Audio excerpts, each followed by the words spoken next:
Shall I start, right? Okay, so a very happy Independence Day, viewers. I, Vachipani, welcome you to the first ever interview segment of the Country Forums. With us, we have Lieutenant Colonel JS Sodhi, who is a Defense and Strategic Affairs Analyst. Happy Independence Day, sir. As we all know, we are celebrating 75 years of our independence. Many campaigns, be it Azadi Ka Amrit Mahotsav or Har Ghar Tiranga, have kick-started. So, sir, I wanted to ask you, what according to you, has been our greatest achievement as an independent nation in the last 75 years?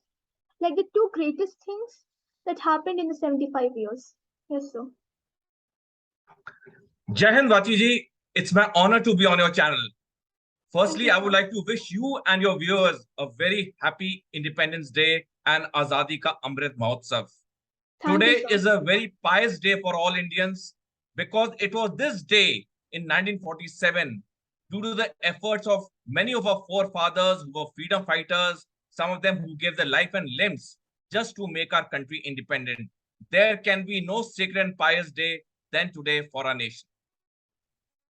Regarding your question of two important changes that have occurred in the last 75 years, well, there have been many changes that we have seen, but the two most important in my view, firstly is that up till a decade back, India used to import almost every pin of its defense arms requirement from foreign countries.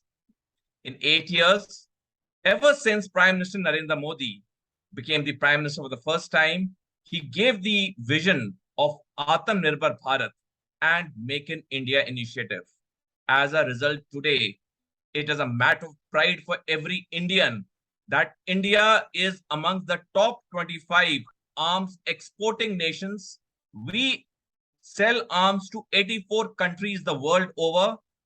In the last financial year, we sold arms worth 11,600 crores, and by the financial year 24-25, India will be selling arms worth 35,000 crores. This is a massive, massive leap, considering that till about a decade back, we used to import every small defense requirement from foreign countries. My second, in my view, the second most important thing which has changed in India is we have a very independent and robust foreign policy. One or two examples I'll give you. The first example is, let us take the case of Russia-Ukraine war. India, in spite of all international pressures, did not succumb to either of the two superpowers, that is Russia or USA, to align with them in this ongoing Russia-Ukraine war. In fact, in the month of March and April this year, as the Russia-Ukraine war was peaking, we had leaders from every important country visiting India, which has not happened to any country the world over. Secondly, in April, May, our Prime Minister went on to Europe to visit France and Germany, the two nations who are the pivotal of NATO, because of whom the Russia-Ukraine war is raging. So these two incidents show that India has a very robust and an independent foreign policy. And the second example, to buttress my point of India having a good and a robust foreign policy, is that in spite of all the pressures of China trying to tell us to adopt one China policy, since 2010, India has stopped using the word one China policy in its official documents or in its statements, the press releases. This shows India is now asserting itself to have a very, very independent, neutral, non-aligned foreign policy without succumbing to any international pressures from any country whatsoever. Yes, sir. I wouldn't have agreed more on this. So, now from your field of interest, that is military, how do you think the Indian Army, Navy, and the Air Force has evolved over the span of these 75 years? What's your take on this? Well, the Army, Navy, and Air Force, the three which comprise the India's armed forces, have evolved for the better and better. Today, we have much sophisticated weaponry and equipment with us. If we compare the 1962 Indo-China war, where the Indian Army fought with very less equipment and less clothing and less arms. Today, the Indian Army, Air Force, and Navy is self-reliant as far as their requirements are concerned. Most of it we have started making indigenously. Some we are still importing. But overall, today, the Indian Armed Forces are very well equipped to take on any challenge. One example I can give you is that uh, uh, there are only 11 countries in the world which have an aircraft carrier. India is amongst them. Just few days back, the aircraft carrier, the second aircraft carrier, INS Vikrant, which is being made indigenously in Kochi, was handed over to the Navy and it's going to be commissioned very soon. We already have INS Vikramaditya with us, sailing with us. So we have two aircraft carriers with us, and very less countries in the world have, which show that we have evolved as a major military power. And now, as the news comes in the media that we are in the process of having, a deal with Russia over the bombers, the Tupolev Tu-60, Tu-160 bombers, which only 3 countries in the world possess. And when this deal gets through, we'll be the 4th country in the world. So I just give you 2 small examples to prove my point that as far as the weaponry is concerned, as far as the equipment is concerned, the Indian Armed Forces are very well stocked to meet on any challenge that a nation will be see in future. Hopefully, it doesn't happen, but then we have to be prepared for any eventuality. Yes, sir. So this point of military was very good. I believe so. All the points that you spoke was really up to the point.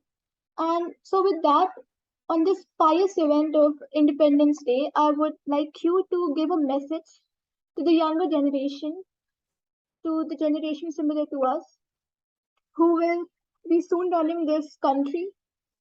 What is that message you would like to give the younger generation?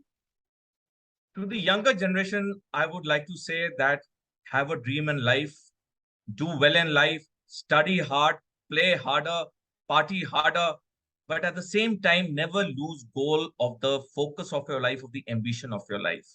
And in this process of excelling personally, remember that our country, our great country, India, comes first always and every time.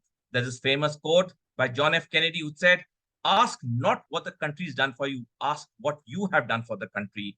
It is the duty of every citizen of India to contribute his bit in whatever form it may be, as an army officer, as a naval officer, as an IAS officer, as an IPS officer, as a shopkeeper, as a trader, as a merchant.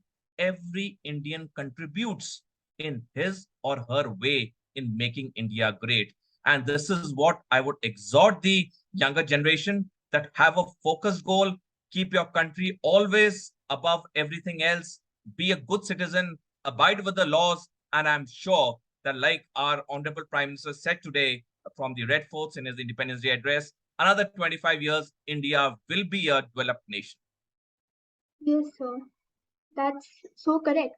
So, on this theme of proud to be Indian, what makes you proud as Indian?